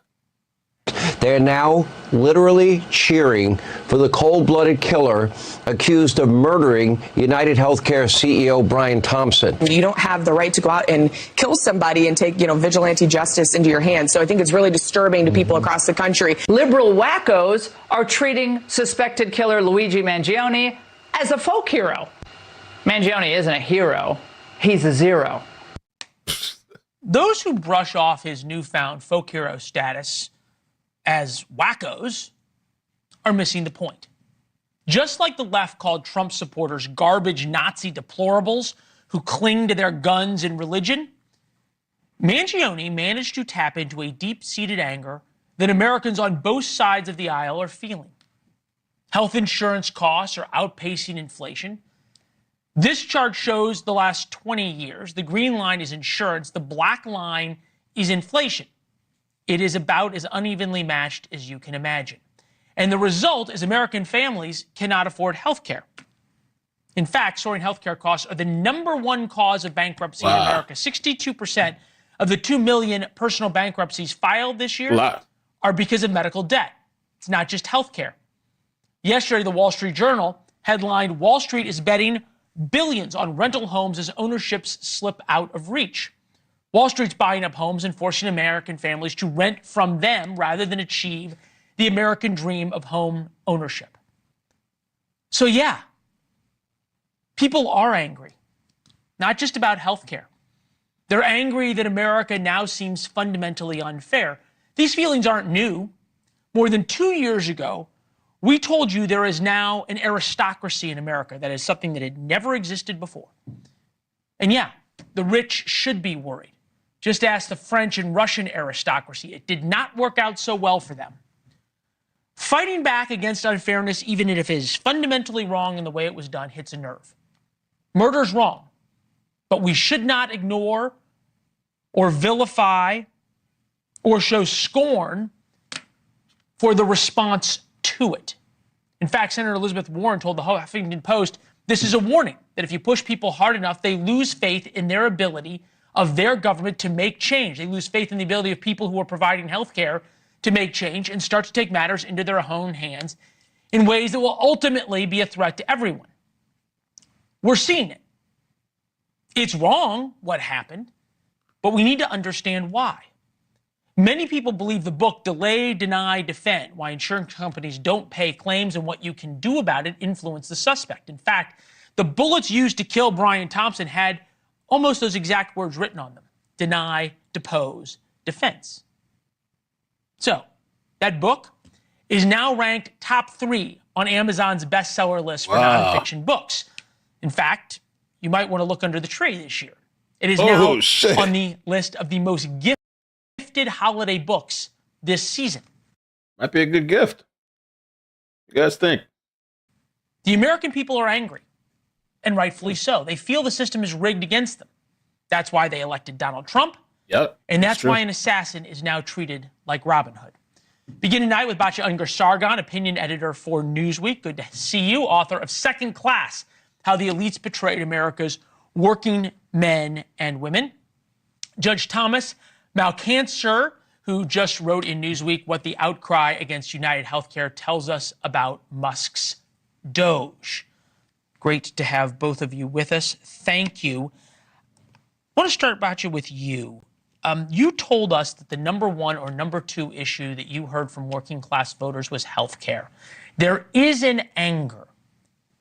Anger sometimes means a warning. Are we now seeing that anger manifest itself in a different way than electing Donald Trump? Thank you so much for having me, Leland, on the fairest show on television. That opening monologue was so beautifully put, because I think people are really struggling to understand that there are 2 valid impulses here. It is totally unforgivable to murder somebody and take a life. It is also unforgivable that our healthcare system is built on people at the top who are incredibly wealthy, benefiting to the tune of trillions of dollars from the misery of utterly vulnerable Americans, in many cases who work very, very hard and see their life savings go down the toilet to healthcare costs, who, as you said, go into bankruptcy, who have a credit card debt as a result of not being able to pay for medical expenses that are just totally routine or should be, and as a result can't now get an apartment and are homeless. I mean, the downstream effects of the sickness of the American healthcare industry is absolutely appalling. No God-fearing, civilized society should accept this situation. But like you said, Leland, that does not mean that murder is okay. And I think you really hit the nail on the head. We can be utterly outraged by both of these things at the same time. Well, first of all, thank you. Thank you for listening. Flattery gets you everywhere. In fact, it will get you invited back. Judge Mangione, you make this point, right, that the idea of slashing all government regulation, and you talked about it in healthcare in your piece in Newsweek. I thought it was really important and well written. But if we spread that out a little bit more, is there a warning here for Donald Trump, who feels as he has this mandate to come in and cut all sorts of government regulation that could really work well for working class Americans? It could also not work out so well for them. Well, that's exactly right. And before I say anything else, thank you very much for having me on. I'm just as excited as your previous guest. And you're invited back too. Thanks.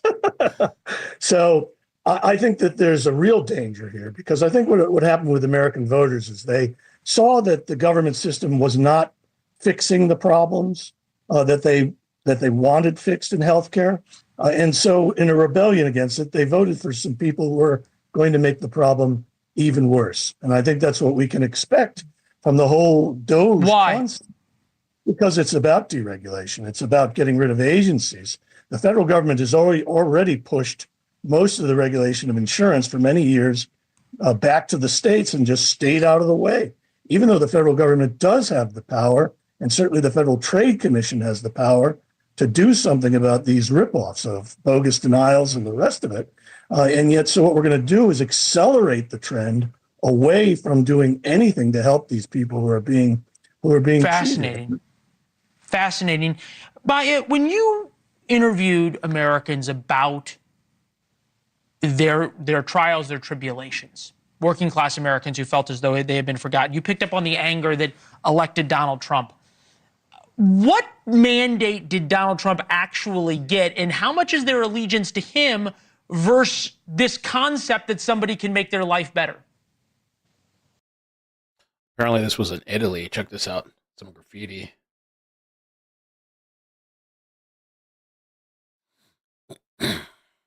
Deny, defend, depose. Luigi Mangione. Ero nostrat.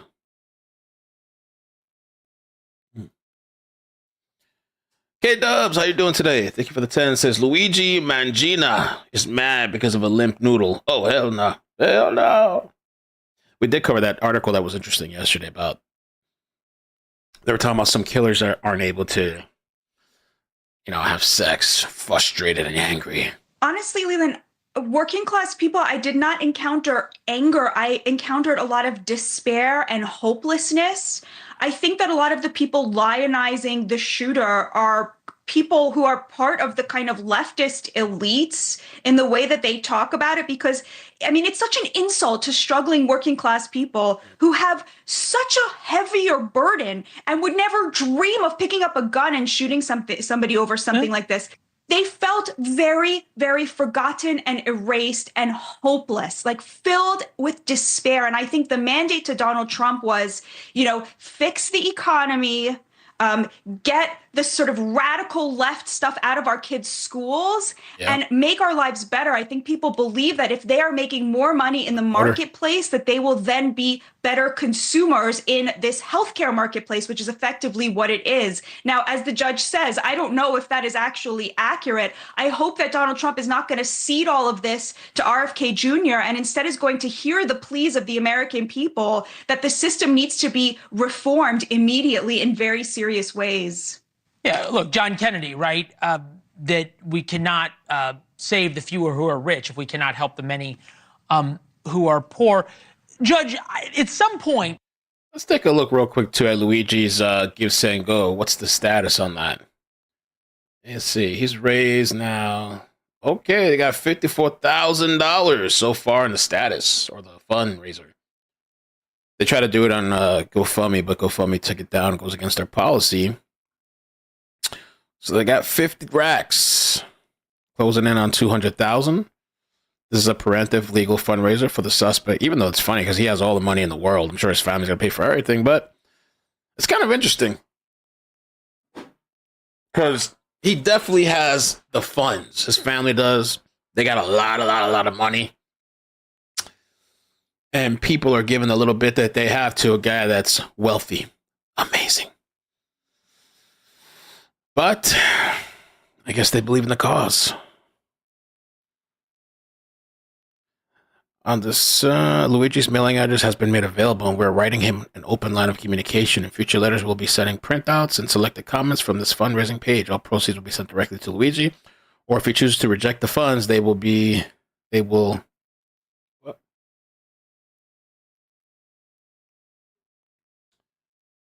Read more. Okay. They will be instead donated to legal funds for other U.S. political prisoners. Okay. Okay, and some of the donations, look at it says 50 here, love, live the working class, death to the enemy of the people. Good luck. The first person to actually do something that can change this miserable system is the captain not responsible for the crew.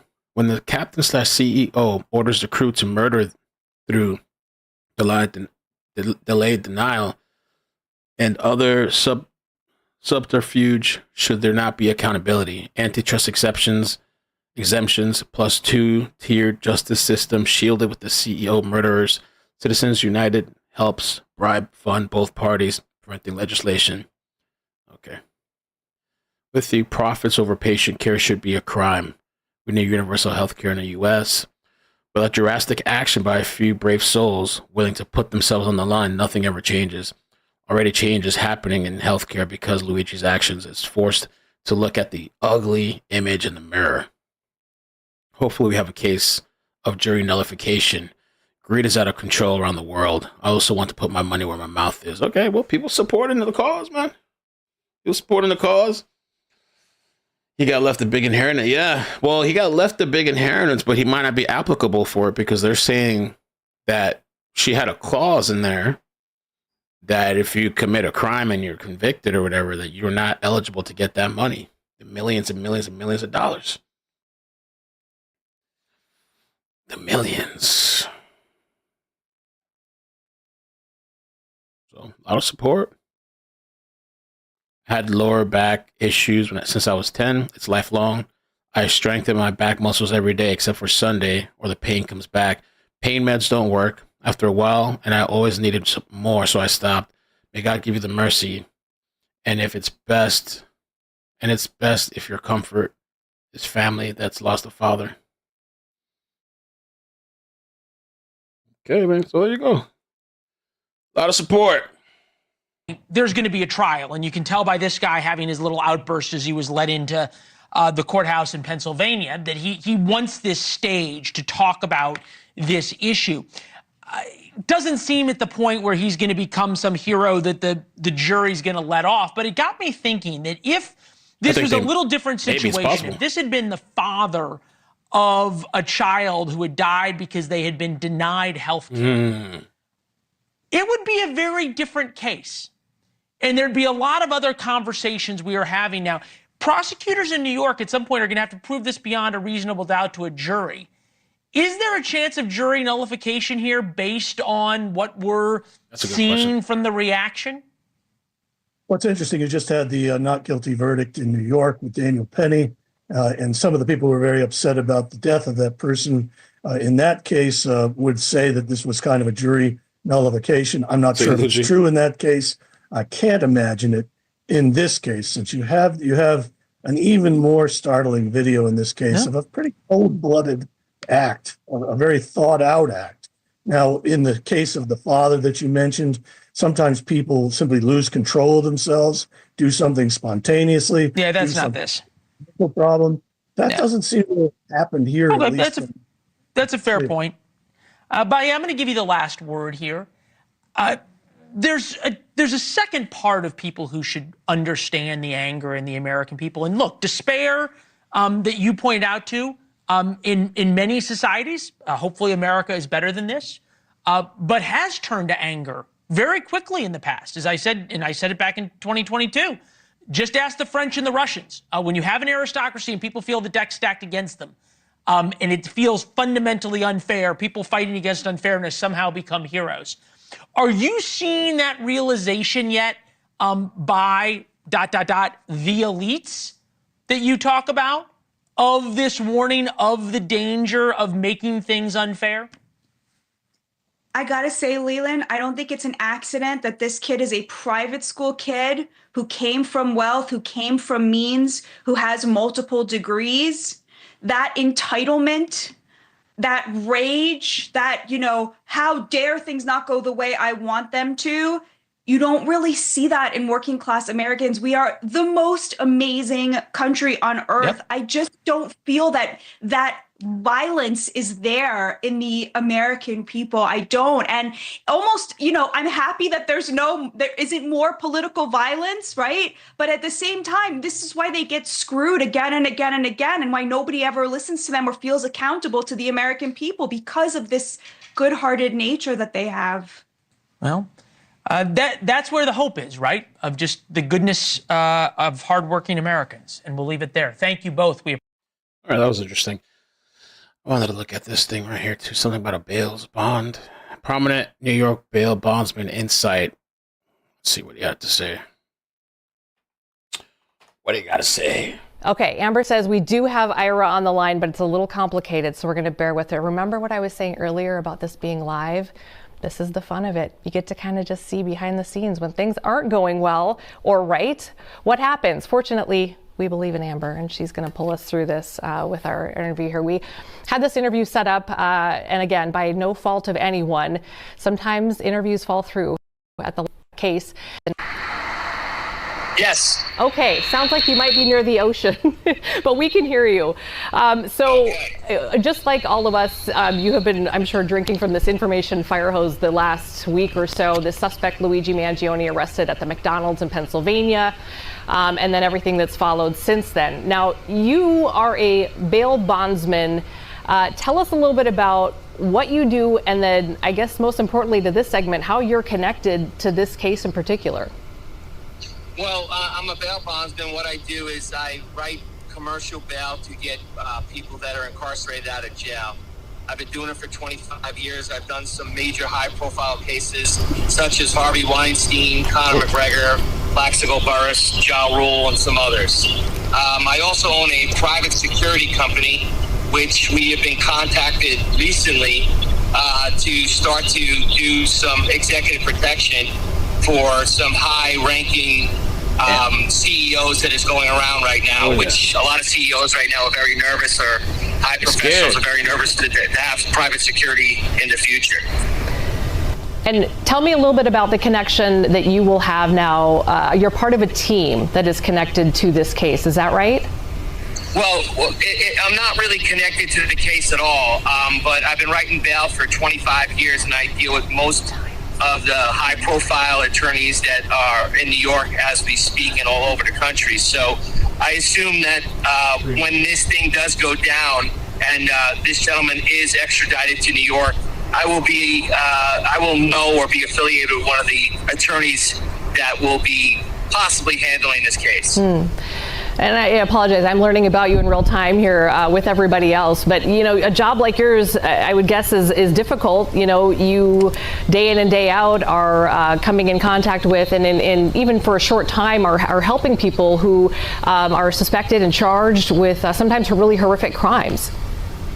Yeah, that's correct. You know, when I did a segment on Dr. Oz a couple years ago, and Dr. Oz asked me the same question.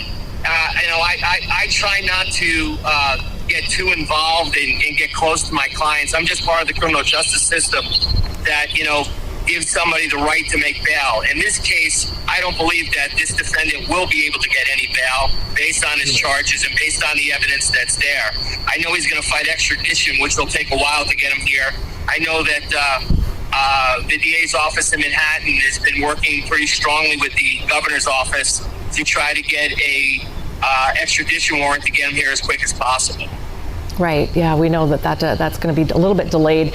I'm curious, as not as a professional in the justice system, but as a person taking in everything that we've seen over the course of the last week, can you sort of believe what's happened? I mean, there's this undercurrent swell of support for Luigi Mangione. As you're watching this, I mean, you probably can't separate the professional from the personal opinion here, but what do you make of all of that? Well, you know, in what I do for a living, you know, a lot of times there are some pretty serious motives for what people, you know, get, you know, charged with. You know, I just did the Daniel Penny situation here in New York. I wrote the bond for Daniel Penny, where he was acquitted on both charges.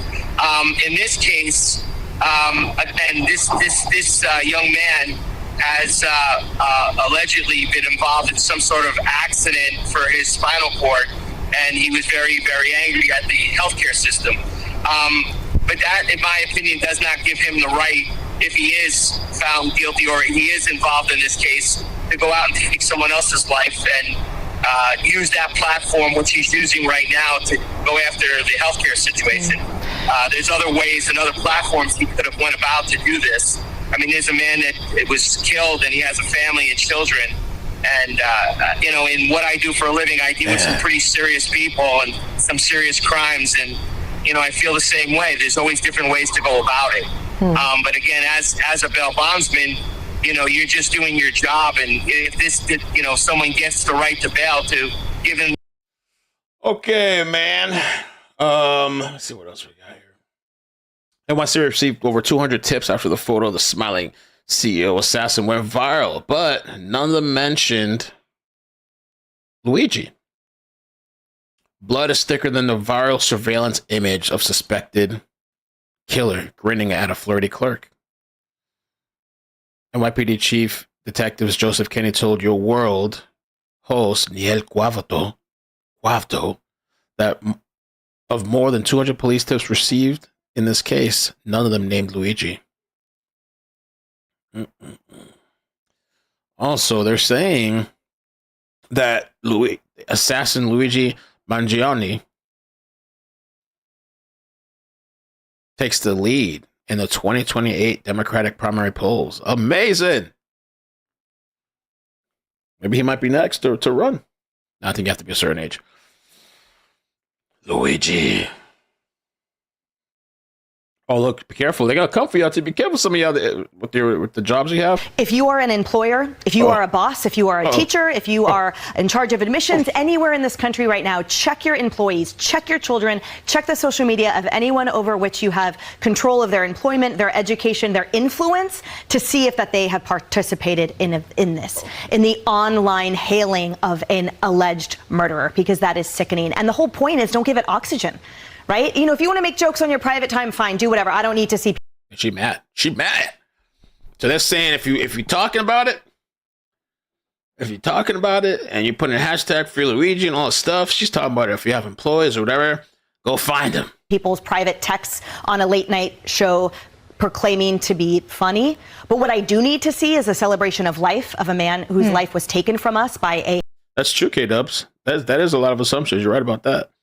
Thank you for the 10. Horrible murderer, no matter who he was. And I need to see there be some accountability in the media for those voices instead of providing oxygen. I need to see talk show hosts like Rachel Maddow take responsibility for their words. And instead of relaying everything back to President Trump, why don't you relay it squarely where it belongs, which is the shoulders of that murderer?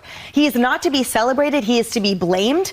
And the jury is to be tasked with bringing the murder of Brian Thompson to justice only. Rebecca. Damn, they got that CEO, man. They pied his ass out of New York. Oh my God! Oh my fucking God! Connor! Everyone's back! Connor! Oh my God! Man. Oh my fucking God! Connor! Everyone's back! Connor! Oh my God! The guy that was screwing out Connor might have been part of the setup. But this security he has failed. Should be fired. Everyone's back! Connor! Oh my God! That guy almost looks like Bernie Sanders. Bernie came out of nowhere. Boom! Look at that. Look at his face, too. Like, smudge it in. Got his ass good. I wonder if he's going to be charged. Boom. Ugh, that pie everywhere. Got violated. Look at that. Oh, man. That's the CEO of Enron. Oh, man. Connor!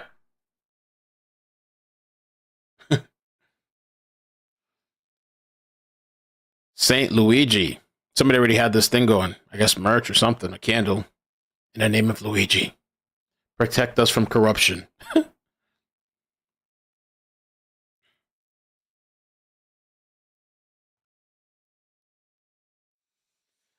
Oh, man, oh, man. Oh, P. Diddy, man. 3 more guys coming forward. Lord almighty, I mentioned this earlier. 3 men accused Diddy at NYC hostels. Damn.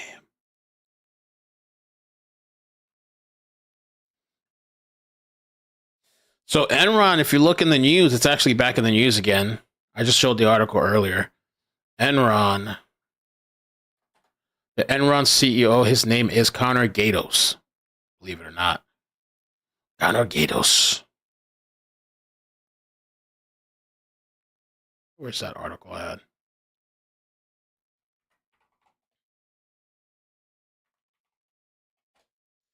Enron CEO.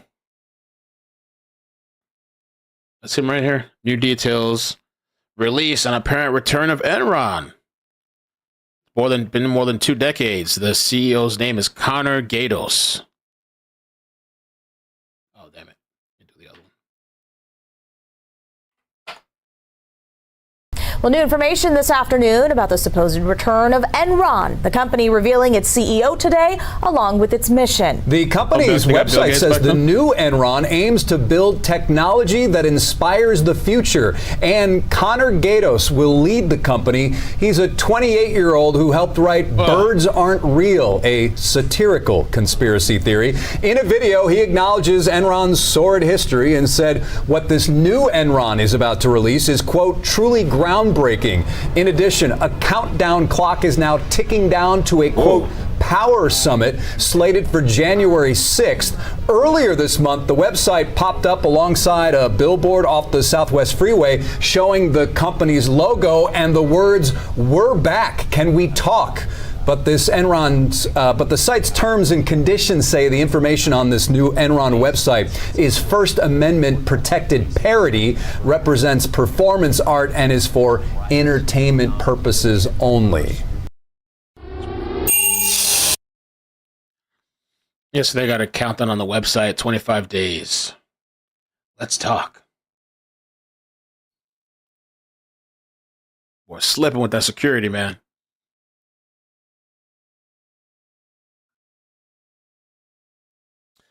There was this plane crash, too. I don't know if you guys saw this. Let's see where the video's at.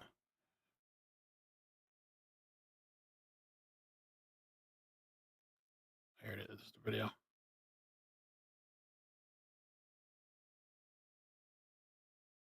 Personnel who are all out here assisting with this incident.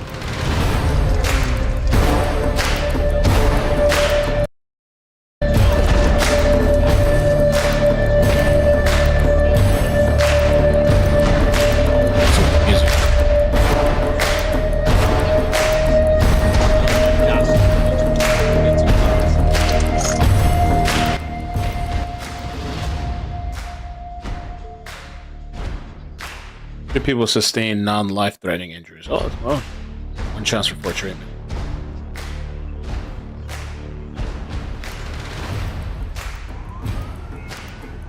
Wow, it's amazing, this fraud. Hit a car.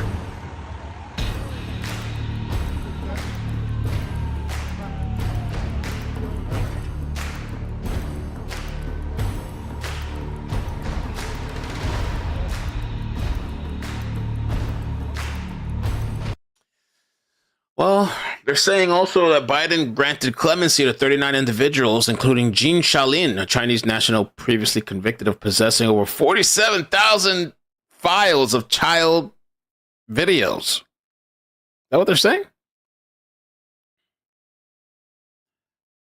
Oh, but they're saying it's part of a prison exchange. So they're saying the claim is true, but Jim was granted clemency and returned to China as part of a prisoner exchange. 2 other Chinese citizens were exchanged with 3 U.S. citizens. Interesting. In Chinese custody. He's not eligible to return to the U.S. Okay, it's interesting. Yeah, I talked about Hannah the other day. Thank you. Yeah, Hannah was never lost. Yeah, Hannah was fine, chilling.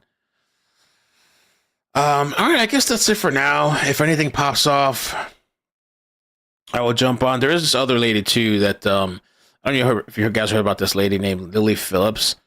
She did a video or something about she has like I guess a OnlyFans or something, and she slept with 100 men, or slept with 101 in a single day in October. This woman's sick, and now her goal is to sleep with 1,000 men in 24 hours. I don't know if I'd recommend it. Why not? I think if you're a different type of girl, it's very like, it's kind of like being a prostitute in a sense of like, it's just a different feeling. I don't know how to explain it. Like, it's not like just having sex with someone. Yeah. Just one in, one out. Like, it feels intense. Like more intense than you thought it might. Definitely. Sorry. Okay. Okay. Just take 1 minute. I don't understand. So why do it then? I don't know, man. And then talk about she wants to aim for 1,000 now. It's crazy.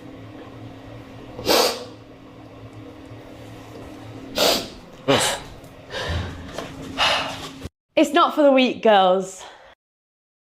I don't know, why is she doing this? What's the point of this? To have sex with 1,000 men in 24 hours, or every 1 minute and 44 seconds per sexual encounter, nonstop for a day. Doubtless, this publicity stunt will increase her already substantial annual earnings. I guess for money. Phillips will have to pay a heavy price. I interviewed women who had been required to have sex with 8 to 10 to 12 men every day because they were under the control of a pimp in a brothel, and I've heard details of the terrible effects. Okay, but she's not being held against her will. She's not being forced. She's not a pimp. She's doing it all for money. That's crazy. Crazy! And to get up there and be teary-eyed. Lord almighty.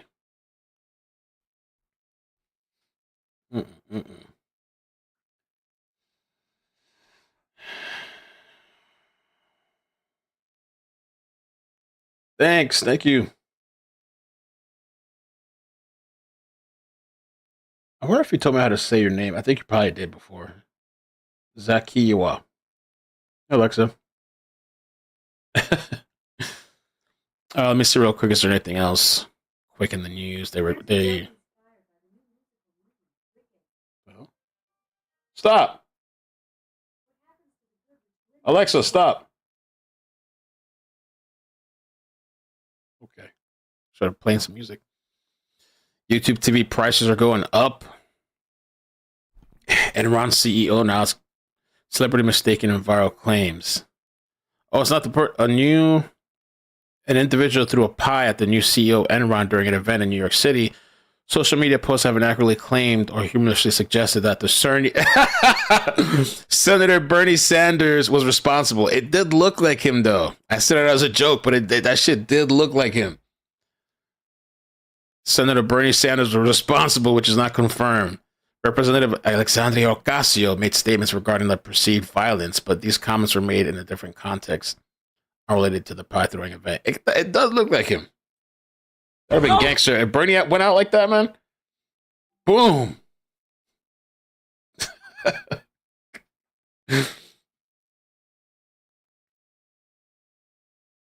Mm-mm.